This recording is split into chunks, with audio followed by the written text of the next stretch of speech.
Assalamu alaikum dear students, welcome back to our another video. Hope you all have the great feelings. Today's video for the students of FSC part 1 for both boards, Sindh board and Punjab board.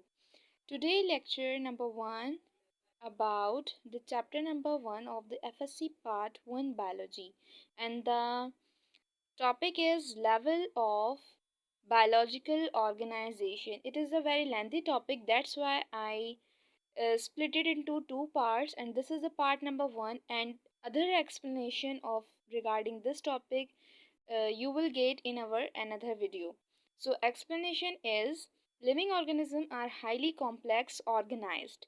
That's mean कि living organisms जो हैं बहुत complex होते हैं. Complex का मतलब होता है बहुत ज़्यादा डिफ़िकल्ट नज़र आ रहे होते हैं. उनकी कंपोजिशन इस तरह की हुई हुई होती है कि हमें वो बहुत डिफ़िकल्ट नज़र आ रहे होते हैं.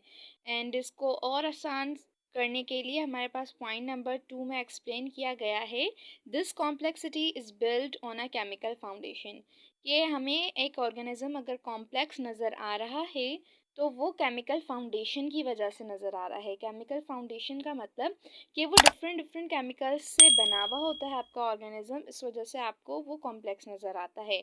एंड केमिकल फाउंडेशन जो हैं बेसिकली एलिमेंट से बने हुए होते हैं, और यही हमारा पॉइंट नंबर 3 है. The chemical foundation is based on elements. ठीक है. And point number 4, the smallest unit of the element is atom. कि एलिमेंट का जो सबसे स्मॉलेस्ट यूनिट है, यानी सबसे स्टार्टिंग पॉइंट जो है, बेसिक पॉइंट, वो एटम है. जिस तरह से आपकी लाइफ का स्टार्टिंग पॉइंट, बेसिक पॉइंट आपका सेल होता है, इस तरह ही एक एलिमेंट का स्टार्टिंग पॉइंट उसका एटम होता है. ठीक है. और एलिमेंट्स क्या होते हैं जो हमें नेचर में फ्रीली मिल जाएं, चाहे वो मेटल्स हैं, चाहे वो नॉन मेटल्स हैं, गैसेस हैं. और तमाम एलिमेंट्स हमारे पीरियोडिक टेबल में अरेंज होते हैं. There are the 108 elements in our periodic table. And elements का बेसिक पॉइंट एटम है. ठीक है जी. एटम भी बिल्कुल एज इट इज़ हमारे सेल की तरह दिखता है, जिससे हमने पढ़ा था in our previous lecture the basic concept of this cell. तो अगर आप लोगों ने वो वीडियो नहीं देखी तो प्लीज़ जाइए, आप आई कार्ड पे क्लिक करें और वो वीडियो लाजमी देखें ताकि आपको ये टॉपिक बिल्कुल क्लियरली समझ में आए. एंड कह रहे हैं कि एन एटम आइसोलेटेड सब atomic particles that is neutron, proton and electron. कि एक एटम के पास तीन चीज़ें होती हैं, न्यूट्रॉन, प्रोटॉन एंड इलेक्ट्रॉन, जिसे हमने सेल में डिस्कस करा था. एक हमारे पास सेल था, बीच में न्यूक्लियस था, और इधर हमें डिफरेंट डिफरेंट हमें ऑर्गेनल नज़र आ रहे थे. ठीक है ना. डिफरेंट ऑर्गेनल्स थे और वो बहुत ज़्यादा थे. तो इसी तरह से एक एटम होता है, उसकी भी आपकी डायग्राम बिल्कुल एज इट इज़ ऐसे ही होती है. सेंटर में उसका न्यूक्लियस होता है, और न्यूक्लियस के अंदर उसकी दो चीज़ें होती हैं. एक तो होता है न्यूट्रॉन एंड सेकंड होता है प्रोटॉन. न्यूट्रॉन के पास न्यूट्रल चार्ज होता है, जबकि प्रोटॉन के पास हमेशा पॉजिटिव चार्ज होता है, और ये दोनों न्यूक्लियस के अंदर होते हैं. ठीक है. जबकि इलेक्ट्रॉन की लोकेशन आपके शेल्स में होती है. ये आपका न्यूक्लियस होता है, इसके अंदर आपके प्रोटॉन प्लस न्यूट्रॉन हो गए. इसको लार्ज कर लेते हैं हम. प्रोटॉन प्लस न्यूट्रॉन आपके इसके अंदर होते हैं, और जो आपके ये इलेक्ट्रॉन्स हैं वो आपके बाहर रिवॉल्व कर रहे होते हैं. ठीक है. इस तरह से इसका बेसिक स्ट्रक्चर होता है एटम का, और एलिमेंट्स जो हैं वो एटम्स के बने हुए होते हैं. ठीक है. अब our 6 point is atom combine with other atoms to form molecule. जिस तरह हमने डिस्कस करा था कि एक सेल जब सिमिलर स्ट्रक्चर और फिजिकल प्रॉपर्टीज मतलब सब सिमिलर हों, और फिर वो डिफरेंट सेल्स के साथ का जब कंबाइन होगा तो वो टिश्यू क्रिएट कर लेंगे. इसी तरह से जब एक एटम फिजिकली केमिकली दूसरे एटम्स के साथ कंबाइन होता है, बॉन्डिंग करता है, तो वो मॉलिक्यूल बना लेता है. ठीक है. आप मॉलिक्यूल को ऐसे भी कह सकते हैं, a group of atoms performing the specific function and is known as the molecule. जैसे ये एक एटम है, ये सेकंड एटम, ये थर्ड एटम, ये फोर्थ, ये फिफ्थ ये 6। इस तरह से ये मॉलिक्यूल हमारे बनते हैं, ठीक है।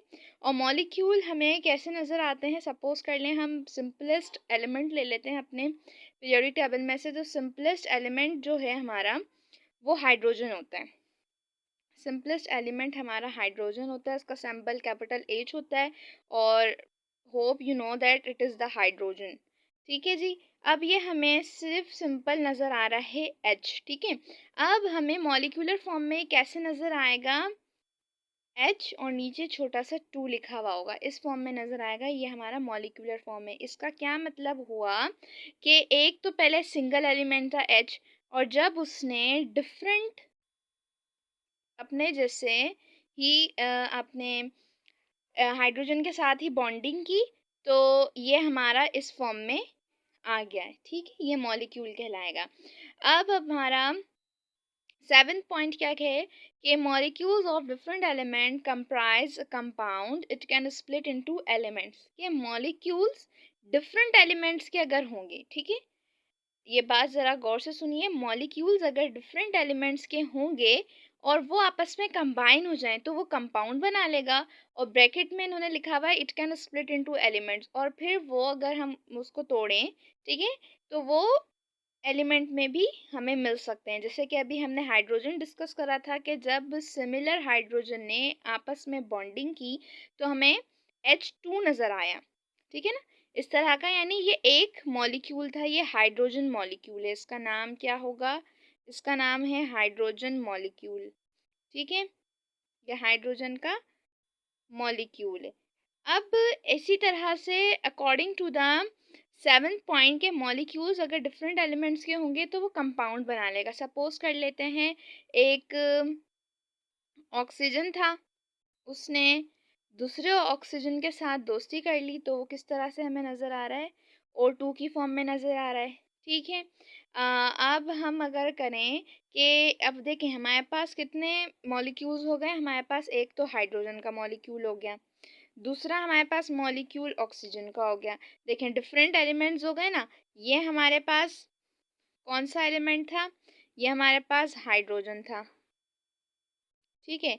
और ये एलिमेंट हमारा कौन सा था, ऑक्सीजन था। लेकिन डिफरेंट एलिमेंट हो गए according to the point number 7 के मॉलिक्यूल्स ऑफ डिफरेंट एलिमेंट्स, ठीक है। मॉलिक्यूल्स हो गए डिफरेंट एलिमेंट्स के, कंप्राइज अ कंपाउंड। अगर ये दोनों आपस में मिल जाते हैं, ठीक है, ये दोनों आपस में प्लस हो जाते हैं तो वो कंपाउंड बना लेंगे। किस तरह से कंपाउंड बनाएंगे भाई, इस तरह से H2O। ये किसका फॉर्मूला है, ये वाटर का फॉर्मूला है, and you have to know it, ठीक है। अब ये वाटर का फॉर्मूला है और ये एक कंपाउंड बन गया। कंपाउंड बेसिकली क्या होता है कि different molecules of different elements जब कंप्राइज हो जाएंगे, कंबाइन हो जाएंगे, बॉन्डिंग बना लेंगे, तो वो आपके कंपाउंड बन जाता है। और अगर कंपाउंड को हम ब्रेक करें तो वो एलिमेंट्स फॉर्म में आ जाते हैं, ठीक है जी। एंड अब हमने देख लिया कि सेल कहाँ से स्टार्ट हो रहा है, हमारा एक एटम से स्टार्ट हो रहा है कि जब एटम अपने जैसे ही दूसरे एटम्स के साथ कंबाइन होंगे देन वो मॉलिक्यूल बनाएंगे। अब जब molecule different molecule of the element, ठीक है, दूसरे एलिमेंट्स के मॉलिक्यूल्स के साथ कंबाइन हो जाएगा तो वो हमारा कंपाउंड बना लेगा। अब यहाँ पर हमारे पास हेडिंग है basically molecules are the 2 types के। मॉलिक्यूल्स भी 2 किस्म के होते हैं। जैसे अभी यहाँ पे हमने देखा the smallest unit of the element is the atom, and atom combine with other atoms to form molecule. तो ये मॉलिक्यूल भी 2 किस्म के होते हैं, यानी एटम एटम प्लस हुए तो मॉलिक्यूल बना लिया। अब वो कौन सा मॉलिक्यूल बन रहा है, ठीक है, तो वो बेसिकली 2 टाइप्स होती हैं, एक होता है ऑर्गेनिक और दूसरा है इनऑर्गेनिक। तो अभी हम सबसे पहले ऑर्गेनिक डिस्कस कर लेते हैं। ऑर्गेनिक की डेफिनेशन है the molecule containing carbon as basic element bonded covalently with hydrogen atom. Organic molecules are large with complex structure, ठीक है। देखें यानी वो मॉलिक्यूल जिसके अंदर, मैं यहाँ पे आपको हाईलाइट करके दिखा देती हूँ कि जिसके अंदर कार्बन भी हो और हाइड्रोजन एटम भी हो जो बॉन्डेड हो रहे हैं, ठीक है, तो वो आपके ऑर्गेनिक मॉलिक्यूल्स कहलाएंगे। यानी किसी भी चीज़ में अगर आप कार्बन और हाइड्रोजन को साथ देख रहे हैं तो वो आपका ऑर्गेनिक मॉलिक्यूल होगा। और ऑर्गेनिक मॉलिक्यूल्स क्या हैं? लार्ज विथ कॉम्प्लेक्स स्ट्रक्चर, ये बहुत ज़्यादा बड़े होते हैं और कॉम्प्लेक्स होते हैं। फॉर एग्जाम्पल, हमारे बॉडी के सेल्स अगर ऑर्गेनिक कंपाउंड से बने गए हैं, ठीक है, ऑर्गेनिक मॉलिक्यूल से बने हुए हैं, तो ऑर्गेनिक मॉलिक्यूल्स तो होते ही कॉम्प्लेक्स हैं। और अब फिर अगर हमारा कोई टिश्यू क्रिएट हो गया ऑर्गेनिक मॉलिक्यूल्स से, तो आप इमेजिन करें कि उसको स्टडी करना भी कितना कॉम्प्लेक्स हो जाएगा, ठीक है। ये कुछ चीज़ें इम्पॉसिबल नहीं होती, ऑल आर पॉसिबल। हम इंशाल्लाह इसको डिस्कस करेंगे। और ऑर्गेनिक मॉलिक्यूल्स पे एक अलग से आपका टॉपिक है एफएससी पार्ट 1 स्टूडेंट्स, जो कि आपके चैप्टर नंबर 2 का टॉपिक है, ठीक है। जब हम चैप्टर नंबर 2 स्टार्ट करेंगे तो इंशाल्लाह हम ऑर्गेनिक मॉलिक्यूल्स को और डीपली स्टडी करेंगे। तो अभी यहाँ आते हैं हम कार्बन और हाइड्रोजन एटम्स के, ठीक है। अब यहाँ पर क्या है कि आपको कार्बन और हाइड्रोजन नज़र आ रहा है। अब कोई कंपाउंड है, ठीक है, कोई मॉलिक्यूल बन रहा है। अब कंपाउंड में क्यों बोल रही हूँ उसको कि कार्बन का एक मॉलिक्यूल है, यहाँ पे देख लें अगर C2, तो यहाँ पे हाइड्रोजन का मॉलिक्यूल है, ठीक है। सपोज कर लें कि यहाँ पर कार्बन के साथ 3 भी हो सकता है, हाइड्रोजन के साथ यहाँ पे 6 भी हो सकता है। यानी ये मॉलिक्यूलर फॉर्म है। यहाँ पे हमें बता रहा है कि हाइड्रोजन 6 है और कार्बन 3 है, ठीक है। तो ये मॉलिक्यूल बन गए। अब मैं जब कार्बन और हाइड्रोजन को आपस में कंबाइन करूँगी तो वो मेरा कंपाउंड कहलाएगा, ठीक है। तो यहाँ पर देख लें कि जैसे कि सर ये है हमारा CH4, ठीक है। ये बेसिकली मीथेन का फॉर्मूला है और ये एक कंपाउंड है क्योंकि यहाँ पे कार्बन का एक एटम है और ये बॉन्डिंग कर रहा है हाइड्रोजन के 4 से, ठीक है। 4 हाइड्रोजन्स होते हैं इसमें और कार्बन सिर्फ एक होता है। और ये ऑर्गेनिक मॉलिक्यूल है और ये बहुत ज़्यादा कॉम्प्लेक्स है और लार्ज भी है। Another type of our molecule is the inorganic. Inorganic molecules की definition है the molecules which do not contain carbon as basic element or in which hydrogen is not directly bonded with carbon as CO2, CO, H2O and etc। यहाँ पे कह रहे हैं कि जिस चीज़ में आपका कार्बन ना हो, do not contain carbon and hydrogen ना हो, ठीक है, नॉट डायरेक्टली बॉन्डेड, यानी वो आपस में डायरेक्टली बॉन्डेड ना कर रहे हो। यहाँ पे एग्जांपल उन्होंने पहले से दी हुई है CO2। यहाँ पे आपको सी तो दिख रहा है, कार्बन तो दिख रहा है, लेकिन आपका हाइड्रोजन कहाँ है?